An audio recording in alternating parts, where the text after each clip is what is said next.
I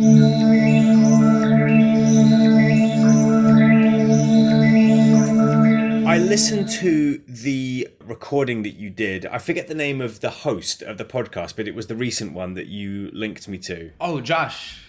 Yeah, the 13 hour, yeah. That was very interesting. I was very happy to hear that you said that you are agnostic about the topic of the existence or non-existence of Jesus, the historical individual. I thought that was finally kind of solidifying what your point of view is, because I'd found it quite frustrating before then that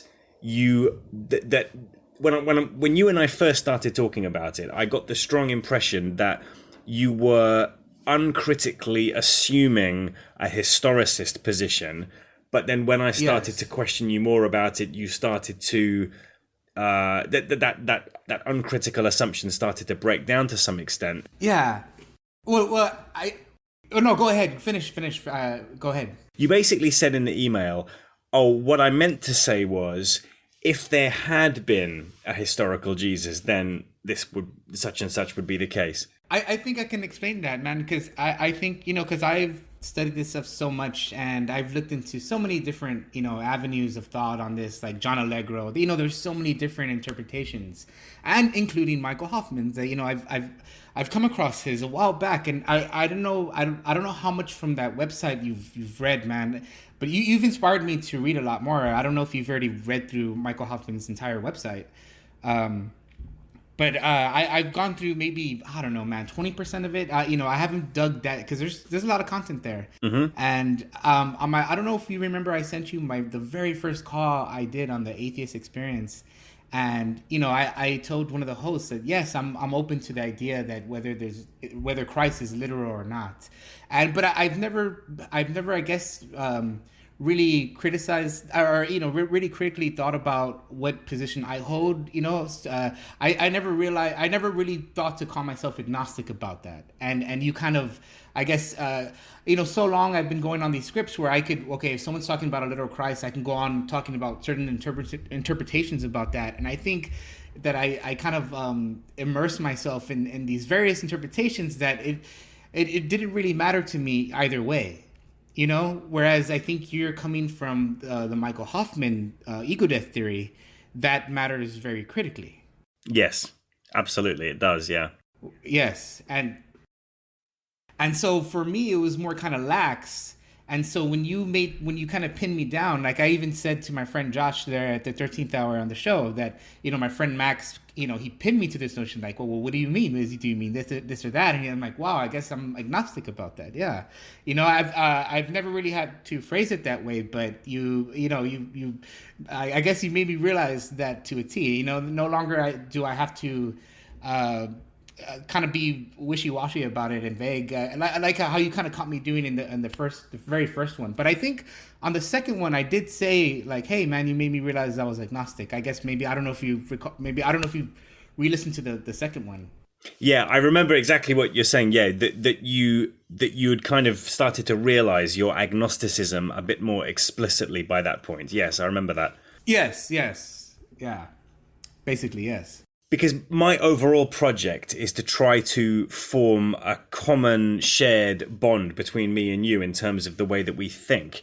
And I had decided that a good way to go about doing that was to dig down and thoroughly explore the issue of our respective beliefs and opinions and ideas about this very specific issue, which is the existence or non-existence of Jesus, the historical individual. And I think we've come a long way in doing that from where we were right when we first started talking about it compared to now. A lot of progress has been made. And so it was very encouraging to hear you use that word agnostic to describe your point of view about that particular issue.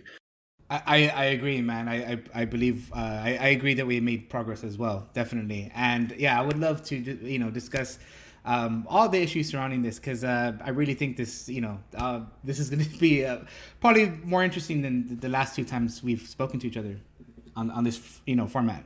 Right, because I mean, from the point of view of strict epistemology, nobody in the modern era, nobody alive now, really knows with any kind of certainty whether or not those stories in the Bible about a man named Jesus actually refer to a single person. There's simply no way to possibly know that for sure.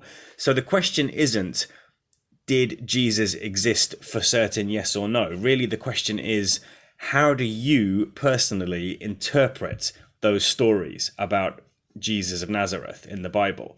Do you understand that distinction? No, I do. And I mean, I'm sure, I don't know, like, because if you go to Wiki, I know that's not a very reliable source for, information, but it will tell you that, majority of religious scholars do believe in historical Jesus existed. There's no argument amongst, in the academia, but still that's kind of an appeal to an authority. Just because a bunch of academics are saying, yes, there's a literal Christ, doesn't mean there is, in fact, a literal Christ. And I would like to hear your interpretation as well, because I've been reading egodeath's website, and I try to find like certain phrases that I'm familiar with that I've read in my studies. And for instance, like, I would love to hear your interpretation of John 10:30. And, like, how does that mesh with egodeath theory? Because there's some aspects that I could definitely see where Michael Hoffman's coming from, where, yeah, man, I could definitely see the crucifixion as maximally metaphorical for, the mystical experience, or what he calls, the full-blown plant psychedelic trip, time stopping, or the binding. I forgot his preferred term, but I know he has these preferred terms. Like, one I really liked was the Greek goddess Hermione. I don't know if I'm saying that. Hymarmene. No, Hymarmene is not a Greek goddess. Hymarmene is a Greek word which means being subjected to fate, fatedness. Yes. Or yes, it's interpreted that way. Yes, and I mean, I don't know if it in actual the way, because I know, like, maybe you've heard of Nemenezine. What's the word? Sorry, Nemenezine. Nemenezine is the goddess of memory. Oh no, I don't know that. How they kind of have the Greeks kind of have the personification, but it wasn't necessarily. They just because they personified it doesn't mean that was the symbol represented the thing. What the symbol represented was more accurate, and I think that's what Michael Hoffman's trying to say. Like, he's trying to use this word for the order of fated, the fated order of the cosmos. Yeah. And but no, I mean, I would like to hear your interpretation of that. I don't know if you got to hear on the 13th hour where we were discussing the notion of the philosophical absolute. Mm-hmm. I don't remember that from the podcast. No, that didn't stand out to me. But you want to talk about that? What was it that you were discussing about the philosophical absolute? Yes, because he was telling me that he had, some psychedelic experience. He had experienced DMT. He had a good dose of mushrooms. I don't think I asked him approximately. I think he told me on the first episode, because that was the second episode I appeared on him with. I don't think I sent you the first one. No. I thought the second one was more interesting. Or no, I'm sorry. I didn't send you the second one. I only sent you the first one. I'm sorry. But he was talking about how he felt that he had enough with psychedelics, that he kind of took this Alan Watts attitude of, once you get the message, hang up the phone.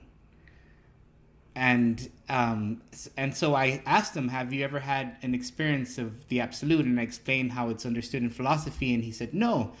And I was trying to explain that this is what most people describe when they have these full-blown experiences. They're describing a philosophical absolute. This is in the studies at Johns Hopkins when they say the complete mystical experience, and the sense of being completely outside of space and time, or timelessness. And I got this sense from Michael Hoffman that he's almost referring to the trip as the realization of no free will, but inside the experience that I can recollect, it wasn't that any time was unfolding. It was that in a way everything was occurring at once. There was no time to unfold. Determinism kind of implies that everything's fixed inside a time. Do you get what I'm saying? And I that's one thing that I've noticed that, Michael Hoffman doesn't really touch on his website too much, man. I even try to search. Do you remember I was telling you can search qualifiers in Google? Like you can search, like if I wanted to search a specific word on Michael Hoffman's website, I can bring up all the pages that on his website where that word comes out on. Yeah, tell me what you think Michael Hoffman doesn't fully explain on the website, and I'll try and explain it for you. What's missing? Sure. What's the gap that you think you've identified? I think the notion of the philosophical absolute is missing. He does have it listed on his website, but he does reference. He makes a lot of references, and he'll post out the references, but there's no citations for the references. I mean, the reference itself is the citation, I guess. You could look at it that way. But of course, inside those citations, more claims are made that probably would require citations. Like, how if you're reading through Wikipedia, it says some people will put like citation needed. Yeah, there is a lot of that. Like, I mean, if Michael Hoffman would take the time, maybe one day to put in those things, I think he is. I think because I've noticed that it's not the website is definitely not as small as it was when it first got started out. You can use Wayback Machine and look how small it was compared to now, and he's definitely added to it. But when I search the absolute, it's only made in references. It's never under the dialogue of his own. He does talk about in one page when he's comparing terms of determinism and versus what he's calling block universe, no free will. He brings it up very briefly, but it's in a single sentence, but he doesn't elaborate on it. And yeah, I found that was missing. And I went back to listen to your interviews with him, and I was listening very closely to the questions that you found important, or at least he even put them on his website. Like there were questions that you were asking him that you felt that were important. And I think you said something like, "Is the issue of free will central to the importance to ego death?" I mean, was that your question? That's going back a long way, but yeah, I did ask him something like that. Yeah, I think you're right. It was like 2007, I think. Sorry, man. I had sent Michael Hoffman an email explaining all of the questions that I was planning to ask him before I did the interview. So that's why that list of questions appeared on the website. I mean, it was fully understood and agreed between the two of us what I was going to ask him before I actually did it. And one of the questions was, I think, if I remember correctly, you're kind of putting me on the spot a bit there, but it was something like... I'm sorry, man, I don't mean to. It's quite all right, but it was something like, what's the relevance of no free will to the ego death theory, something like that. And the answer to that is it's centrally relevant. The ego death theory is... One of the core concepts in the ego death theory is the idea of no free will, or the discovery of no free will via cosmic determinism. But I just wanted to come back to something you said a minute ago. Sure. If I understood you correctly, what you're saying is you were talking to this guy Josh about the philosophical absolute, and you have searched for that term or that idea, that concept on egodeath.com, and you feel that it is underrepresented. You feel like he doesn't sufficiently incorporate an explanation or an account of the philosophical absolute. Is that right? Yeah, I guess, I mean, another way to put it is the very idea of predetermination implies time and linearity. But that's because, that may also be an illusion, because you can't speak of predetermination unless you have time unfolding. I've heard, some gurus will talk like ultimately when people ask, is this question of free will and no free will, do we have it, do we don't? They'll say it's a false question.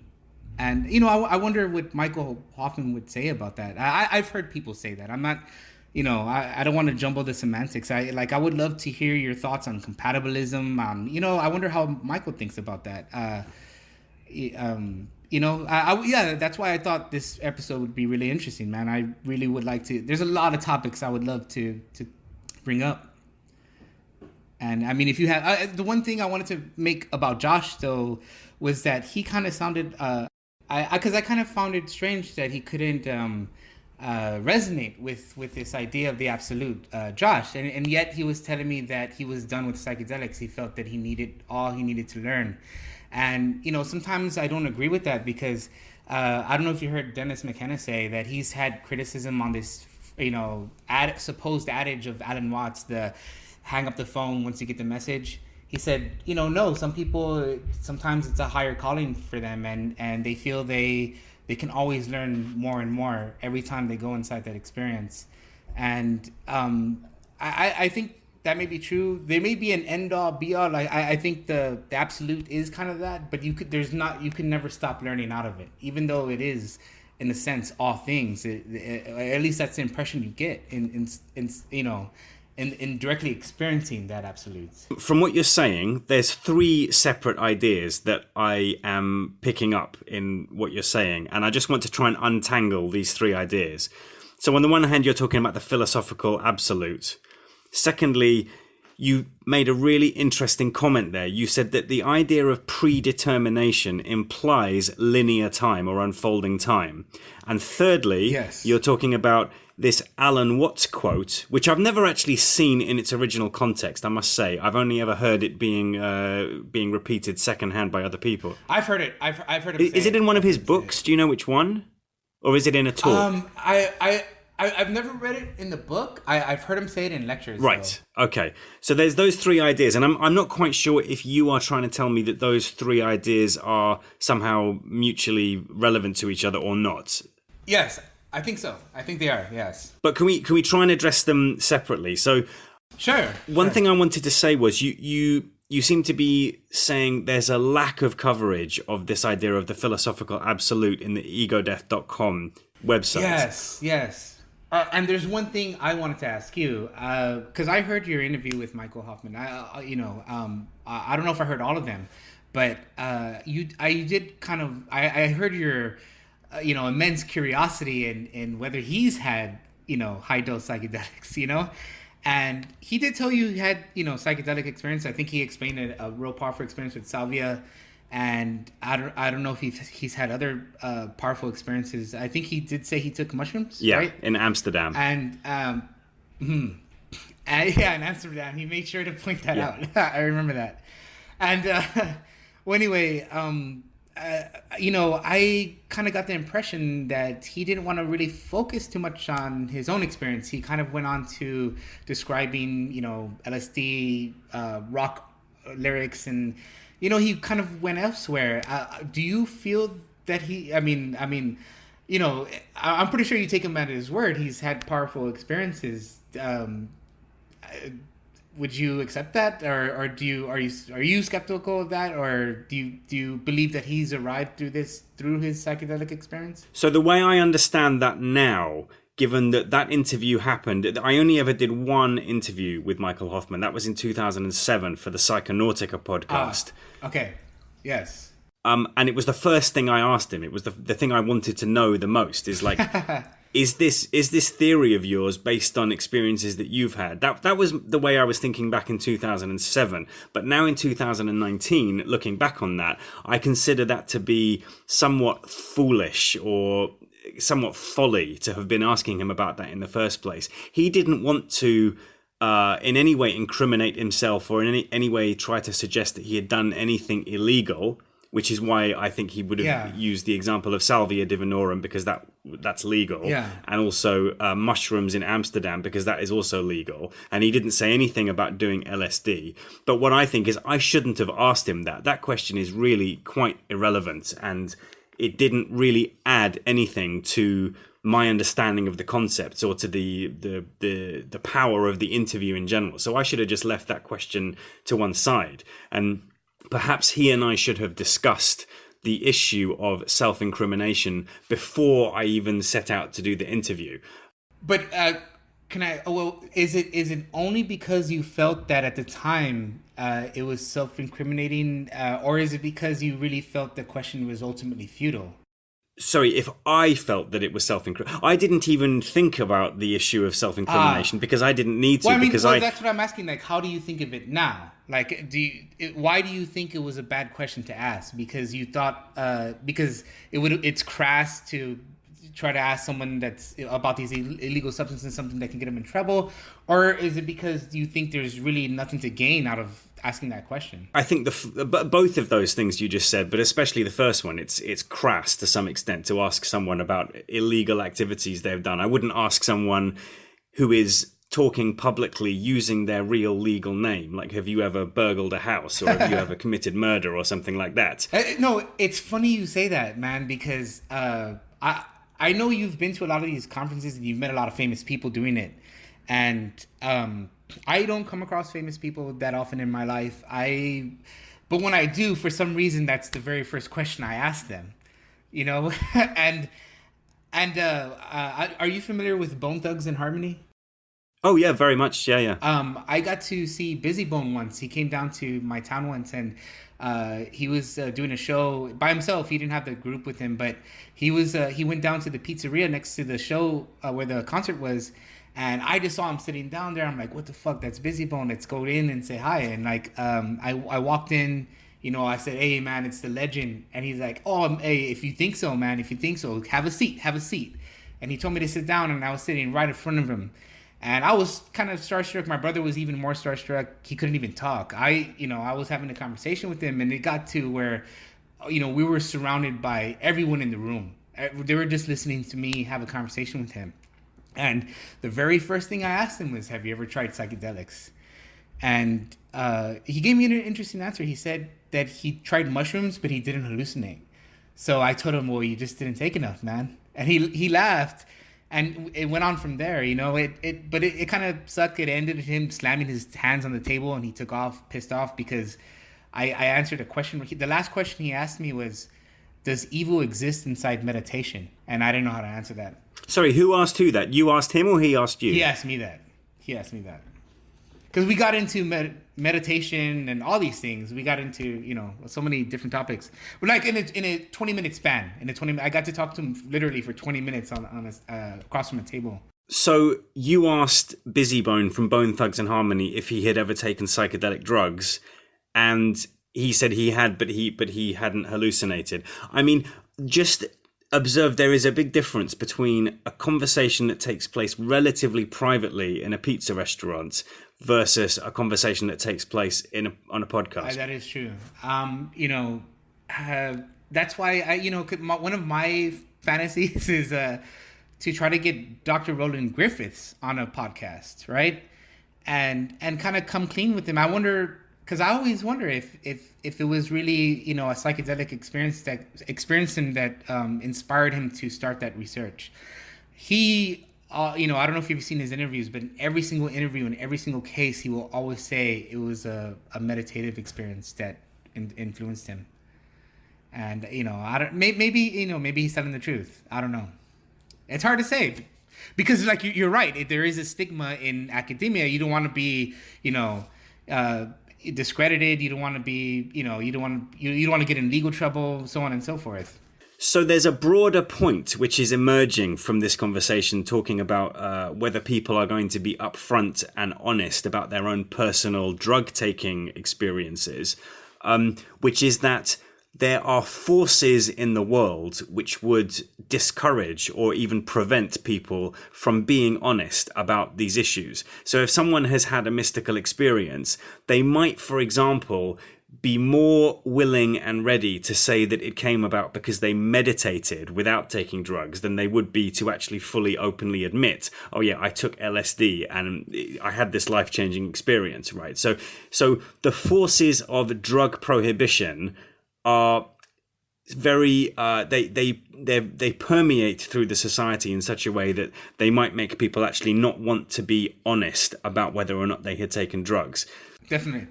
I definitely agree. But what I would say about that now is, like, without even asking Michael Hoffman or Roland Griffiths if they'd taken drugs, is that I would be astonished if, let's say, Roland Griffiths had never taken psilocybin or LSD. And there's a lot of people who I would say exactly the same thing about, even though they themselves may never have admitted to having done so. No, I know that's a good point, because there is this bias in science where, like, you don't want to be confounded by your own, like they say, okay, if the researchers are taking the psychedelics, how can they assess their own research? They've messed up themselves on psychedelics. I think that's a fallacy. I think that's a misconception.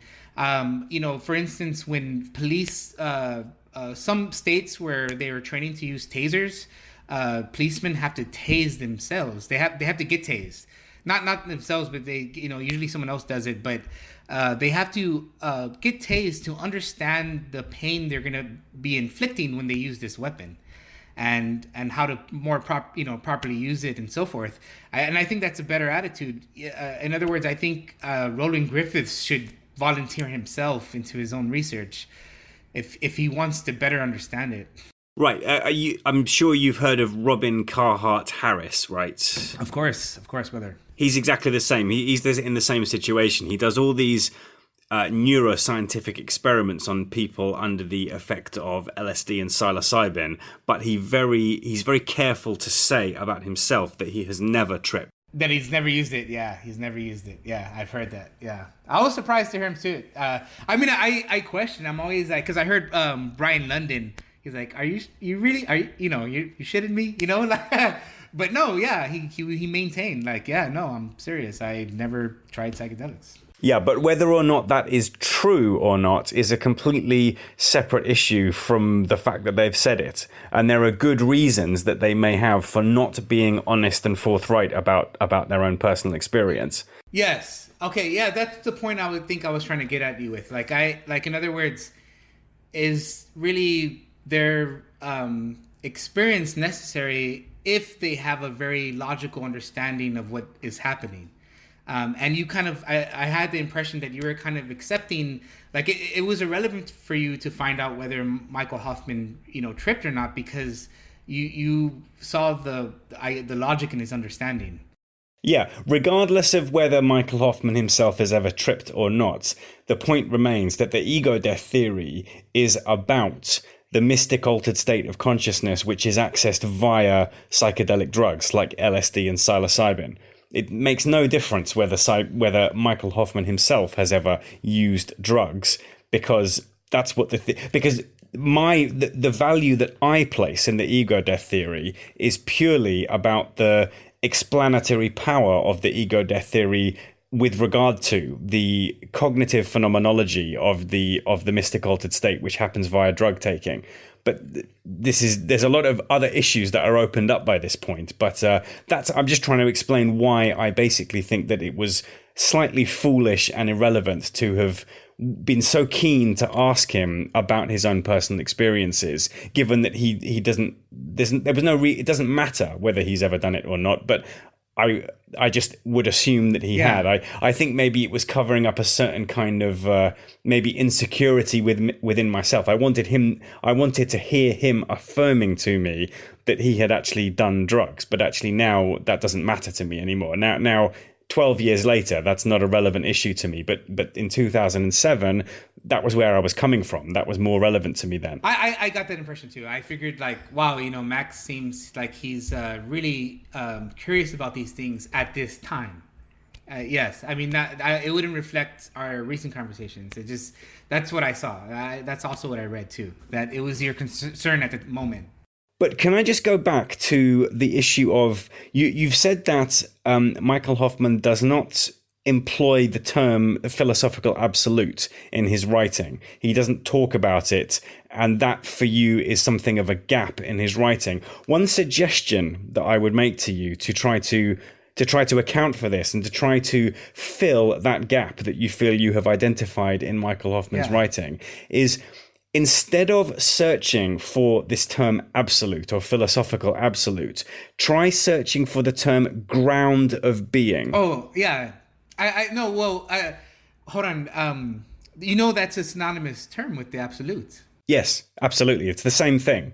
But From my personal knowledge of Michael Hoffman's writing, when he's talking about that thing, that whatever you want to call it, that thing that plays that particular explanatory role in a theory, he doesn't use the word absolute. He uses the term ground of being. And I think maybe that comes from the influence that Ken Wilber's writing has had on Michael Hoffman's thought. I don't know this. It's actually Paul Tilloch's, he coined that, the ground of being.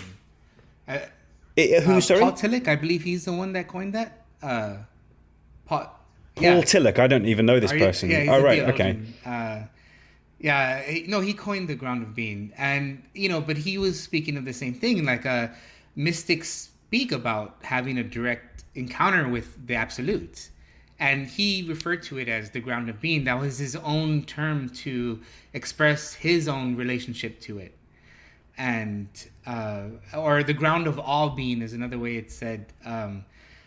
But yeah, ground of being I think it's probably the most abbreviated way I've heard it. And in Neoplatonism, they have a term, the one. The one, yes, the one.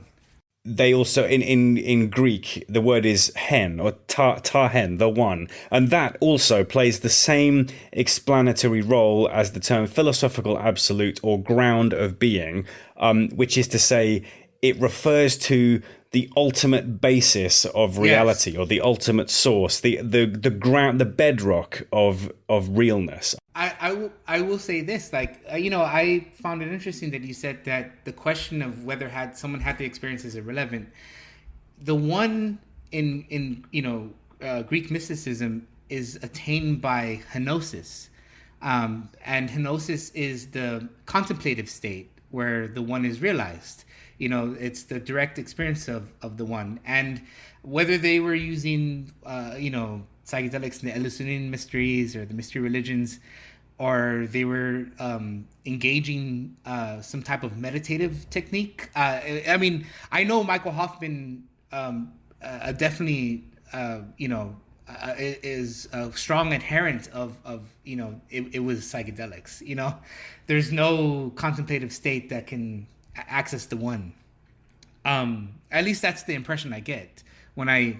Well, I wouldn't say that. I wouldn't exactly characterize it that way. What I would say, to be more clear and more unambiguous and forceful to make that point, is that you won't experience loss of control by meditating. You won't experience loss of control, psychedelic loss of control, panic attack, seizure, that kind of experience without taking drugs. I think that's a more direct way of making that point. It's too ambiguous and euphemistic to say that you won't access the one or attain henosis or any of those things. But to be more clear, you won't have a bad trip. I wasn't trying to make it too ambiguous. I really just trying to point out a distinction between, whether this could be attained through purely natural means or by psychedelic means, basically. That one might be the illusion. I don't dismiss that, because I will attest that I've only had these experiences while on psychedelics. Like my own my own relationship with VR or the one or the father, all these terms that we use for the absolute has been solely through psychedelics. And so I can't dismiss that. And so I'm not necessarily disagreeing with Michael Hoffman. And I'm not saying just because he doesn't reference the absolute as much as maybe I would not like to. It's not some preference. It's because I don't recognize it. It's not necessarily a criticism on his perspective. I really think that determinism is how the world operates, but it's very different from what I think mystics are describing as the absolute. I think they're interrelated. I think the determinism that he's describing is the relativity of that operates within the absolute, but they're kind of described in different ways that I feel he doesn't touch on. That's all I'm saying. Okay, but remember, I'm disagreeing with you about the idea that Michael Hoffman doesn't touch on or doesn't incorporate this term absolute. He does, but he just doesn't call it that. He refers to it as the ground of being. Oh, I see. Oh, okay. So Yes, I see. So you want me to, rather search the qualifier. I mean, I could do it. You're probably right. I probably would get more hits searching the ground of being than rather than the absolute. Because because he does like he does have preferences for terms. Like I in one that I think one of the talks he talked about. You know, he would really like to claim that term we brought up, high harmony, you know, because he feels it hasn't been contaminated yet by modern thought, and you know he feels he could, you know, maybe use this as a stepping stone to describe what he is describing with his ego death theory. Well, he does use it to describe what he's talking about with the ego death theory. Yeah, no. I know he does, but it's kind of, well, in other words, he's kind of becoming he's making it into a neologism now. He's coining. Well, it may have been the original context of the term, but he is applying it to, you know, his thought. In other words, like the way I see sometimes, like he's spoken about how he has an issue with like revisionist versions of Buddhism, and you know, people who I guess have an understanding of religion that doesn't involve drugs, and he feels that that's a huge detriment to the dialogue of trying to understand religion. And so I feel kind of the same way. Like, I've spoken to atheists who try to call themselves pantheist. I'm like, you can't be a pantheist, you're an atheist. And I feel like he has a huge issue with the semantics and the way we use these terms, and he would like to you know, kind of steer the direction a different way by kind of directing people towards the, you know, a better way to speak about these things. I feel is his effort, as is mine. I'm always trying to do that myself. Right. I mean, I think something you're touching on now is the distinction between exoteric understanding of religion and esoteric understanding of religion. So according to Michael Hoffman's theory, if religion doesn't involve taking drugs and experiencing the mystic altered state, that would be classed as exoteric religion. Exoteric religion is anti-drugs. It's prohibitionist. It defines religion as something which is only relevant to the ordinary state of consciousness, whereas esoteric religion comes from and is about the mystic altered state, the intense altered state of consciousness, including, above all, the experience of control loss, seizure, breakdown, ego death. I've looked in, you know, I've told you many times that I've studied, you know, comparative religion, and one of the things I like to do is the main primary terms that are always brought about in these discussions, like esoteric, mystical, supernatural. I try to delve as deeply as I can into the etymology. I know esoteric is a more kind of modern word that was, I think, 17th century, coined in the 17th century, but it does refer to an earlier esoterikos from Greek. Obviously, it has deeper roots that, you know, mystikos is another one, the initiate. But I know in mysticism, you know, if you look at the Greek root, it says mysticism refers to conceal. Yes, hidden. And the way I've come to, I guess in my understanding of it, the mysticism, it almost seems as though these early mystics were keeping this under the wraps, you know, this experience that they can enter into. And in other words, even in the early languages, they made no references to the absolute. They only spoke of the initiate. You know, they didn't let it go beyond that. A very, you know, you might read a text that by an anonymous mystic who talks about it, but you know, that's all you'll find. Right. Okay. So you're saying that in ancient mystic writings, I'm not quite sure what you're saying there, that they don't talk about the mystical experience. Yeah, they don't directly, explicitly reference the absolute. They kind of do it implicitly by referencing the initiates. The initiates are the people who undergo the experience. Yeah, the direct experience of the absolute. Yes.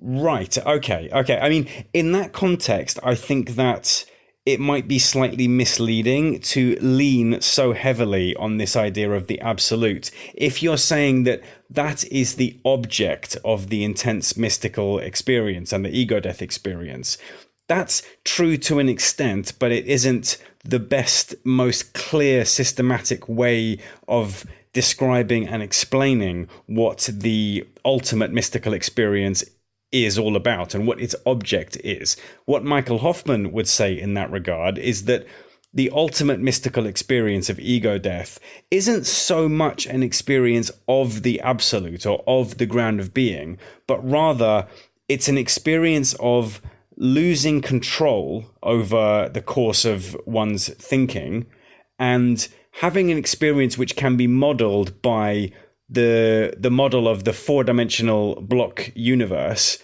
And then because of the experience, there's a kind of mental reprogramming that takes place so that the initiate, after the experience, is now aware of a new model of time and agency, which is to say time and personal cybernetic self-control agency, which they were not previously aware of. That is the way that the ego death theory characterizes the ultimate mystical experience, rather than characterizing it as simply an experience of the absolute. Does that make sense?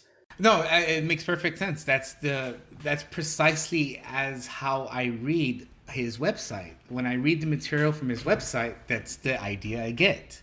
Like almost like he's describing the full-blown psychedelic experience, whatever that means to Michael Hoffman, as almost like the Traumalfadorians from Kurt Vonnegut's book, the Slaughterhouse-Five. I don't know that book, but can you spell that out? Oh my God.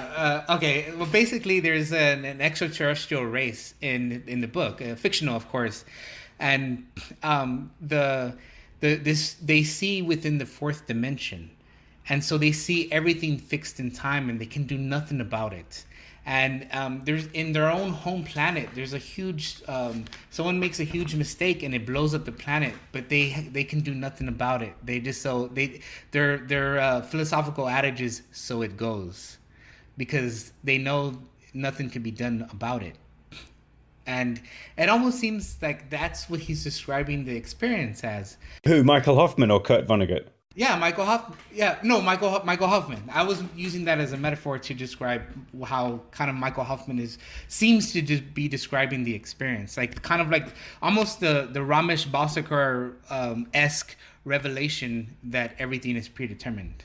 Absolutely. I fully agree with you on that point. Michael Hoffman is describing the ultimate mystical experience of ego death and rebirth in terms of a discovery of a new perspective of four-dimensional block universe determinism, which implies non-control. Yes. It doesn't just imply control loss in the present moment. It implies that control was never real in the first place.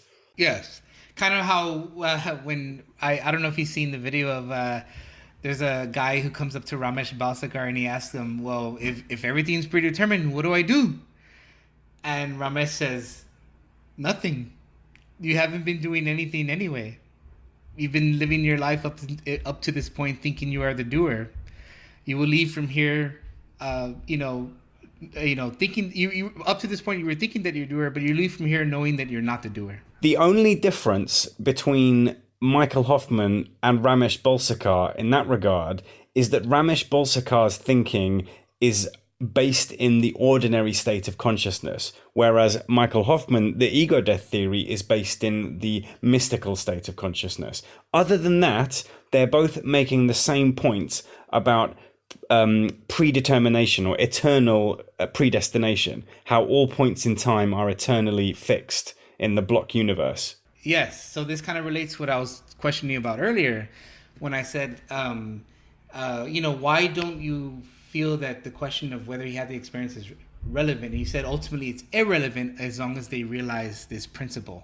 It's intellectually, right? Like in other words, as long as someone can realize the principle of predetermination intellectually, then it makes no matter whether they have the experience or not. Would that be correct in Michael Hoffman's perspective? I absolutely agree with you. I really believe that Ramesh arrived at this intellectually, and he never had any psychedelic experience or anything that Michael Hoffman's referring to in this cybernetic, frozen time, so on and so forth. He's had so many different phrases. I don't even know which one to use, man. But which one do you like the best? Regardless of, so Ramesh Balsekar sits in an armchair and waxes lyrical about how control is not really real. Wait, do you know how he came to his conclusion though? I don't know. All I know is what the conclusion is. I don't know anything about how he came to it. Yeah.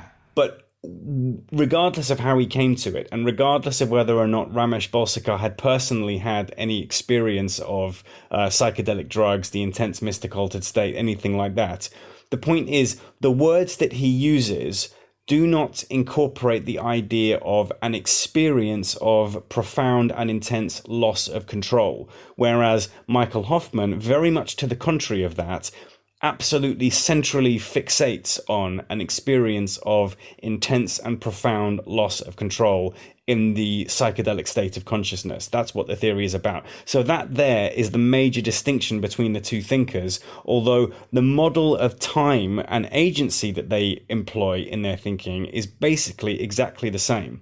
They're both talking about non-control in light of block universe determinism.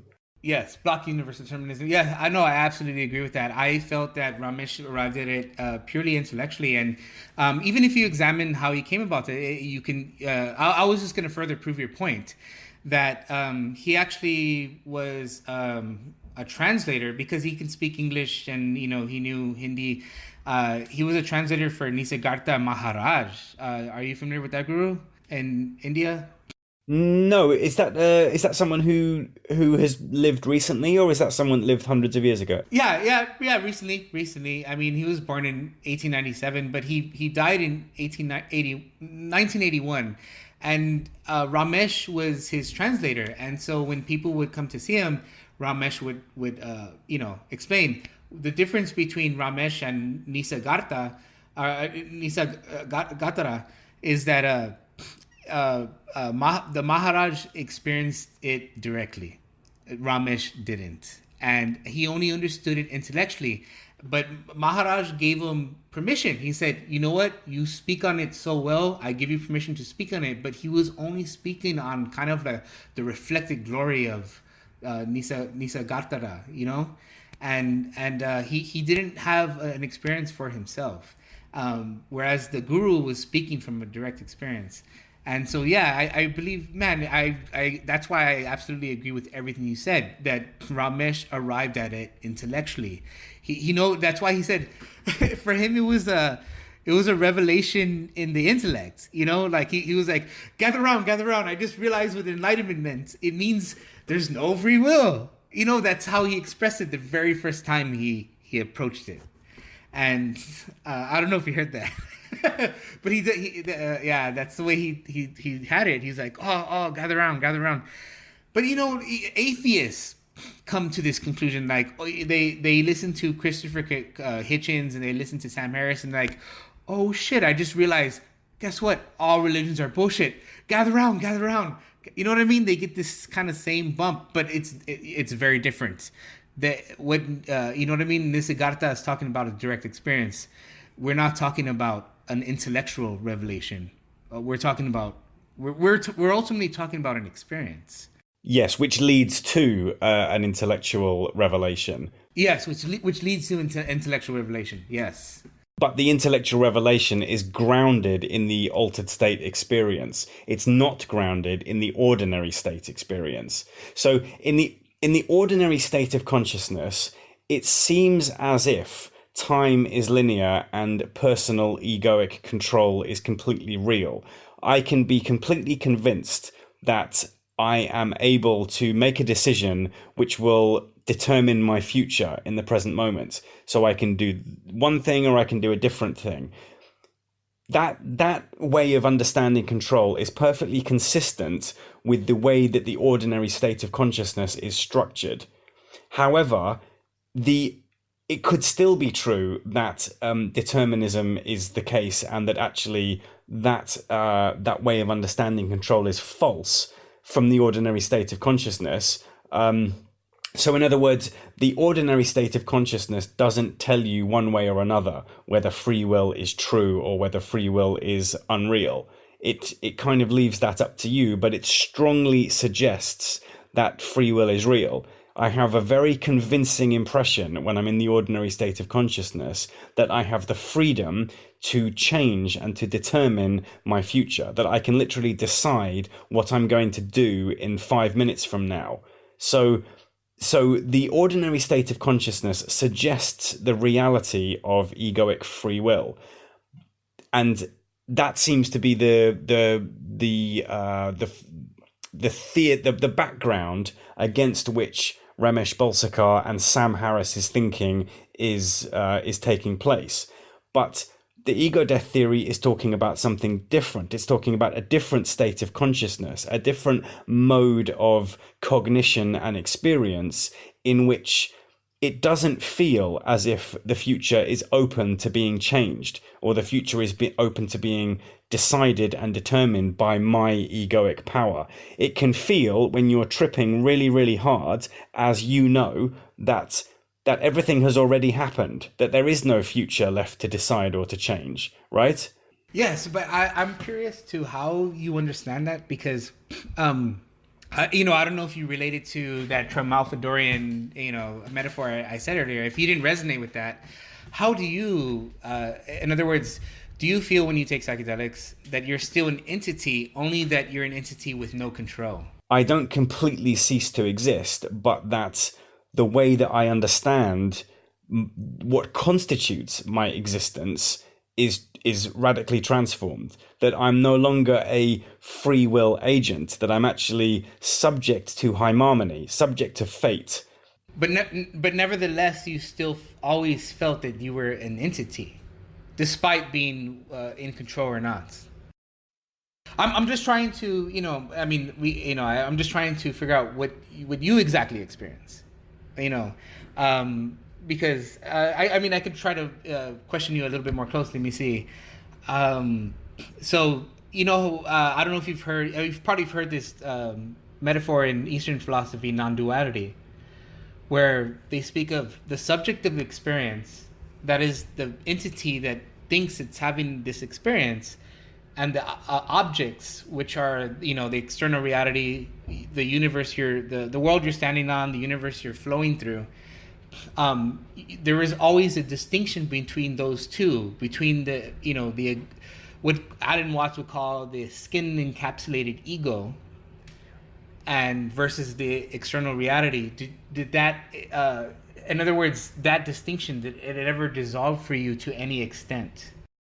Yes, I described in episode 2 of the Transcendent Knowledge podcast with Cyber Disciple an experience I had where it was out of body, in the sense that it felt like the physical constraint of like this skin encapsulation idea of Alan Watts was no longer the case. That I was no longer a skin encapsulated ego, but rather I had just kind of merged or blended with everything else. And that there was no longer a distinction between self and other. So in that sense, you could refer to that as a non-dual experience. But what I learned from Michael Hoffman's writing is that there's a more important, more poignant and profound way of characterizing that experience, which is, instead of being a non-dualistic reality between self and other, it's more like a cybernetic unity between self and other. Like it's a loss of individual separate control rather than skin encapsulation. So in other words, it couches the experience in terms of self-control rather than in terms of self and other, if you see what I mean. It's a fairly subtle distinction, but it's an important one. No. I like that. I to elaborate on that, possibly. I think I've posted. Thank you for correcting me that Michael Hoffman never took LSD. Correct me if I'm wrong on this. I could have sworn I've seen you. I think with Cyber Disciple on one podcast say, or I heard you say that you've read Up from Eden from Ken Wilber. Yeah, Up from Eden. Yes, I love that book. Okay, man. Okay, so you've read the whole thing? I read the whole thing, but I was the bit that really impressed me is the introduction to it. I found that hugely powerful. Yeah, no, I I found the introduction most powerful too. So yeah, yeah. But after the introduction, I felt it gets lost in trivial, pointless details about all these infinitely fine distinctions between evolutionary levels. Whereas the really important thing for me, especially at the time when I was reading that book, was not all these fine distinctions between the stages of human evolution, but it was rather the broader picture of simply the overall meaning of the evolution of human beings, rather than what the specific details were. Wow, is that how you interpreted it? Man, let me see, because when I read it, I felt that he clarified what I had been trying to say for a very long time. And maybe we can go towards that, because if I felt that clarified that for me, maybe it might, clarify what I mean for you. And when you talk about evolution, you're still talking about time unfolding, and the impression I got from reading that introductory portion is, one of the most profound things I remember he said was a lot of people are afraid of this enlightenment because they're afraid of death. They're afraid of the separate ego, the idea that their identity of the ego dying. They don't want that to disappear. So to realize this ultimate truth, you have to die. You have to let go of that separate ego. And that's what everyone's afraid to do. No one wants to die unless they're suicidal and depressed and they commit suicide, but they won't live to tell the tale. I would even go further than that. I would say even when you're suicidally depressed, you still don't want to die. Oh, yeah. No. What I'm saying is the people who actually do it. I've had friends that I grew up with. They were brothers to me. When I was 21, one of them committed suicide. 4 days later, another one committed suicide. And I felt it was a real dark time for me at that time. Right. But so I'm talking about a literal death from suicide. Yes, I understand people still cling to the very end, but that's not what I'm talking about. I'm talking about dying. And so when I got that from Ken Wilber, I'm like, wow, that's it. Everyone is afraid to die into it. They don't want to die into it. That's why they're afraid to take the high dose. That's why they're afraid to whatever it may be, to really get into their meditation, to give into the light, the inner light that they see inside themselves. And so he says, okay, what do you die into? What happens when you die? And he starts describing what he calls the wholeness, right? With the capital W, or totality. But he's not talking about totality as evolution unfolding in time. He's talking about totality as all time, all together at once. Right. And I don't know if you've ever felt that in a psychedelic experience, but at the very height of some of my most powerful psychedelic experiences, that's exactly what I resonate with. And that's what I resonated with in Wilber's writing, not only in Wilber's writing, but when I read the religions, when I read Plotinus describe the one, I resonate with the absolute. Where there, or I don't know if are you familiar with Maria Sabina? Oh, yes, absolutely, yeah. Yeah, okay. She described this as the place where everything is known. And for me, that's what I felt. There is nothing to do. There's no time. You know what I mean? Everything's already there. And not unfolding. It's not some revelation that it's unfolding in time. It's that the ultimate thing that everyone could realize is the Godhead of everything already being there at all times. And you may disagree with that. But I would argue, man, how much psychedelics have we taken? But,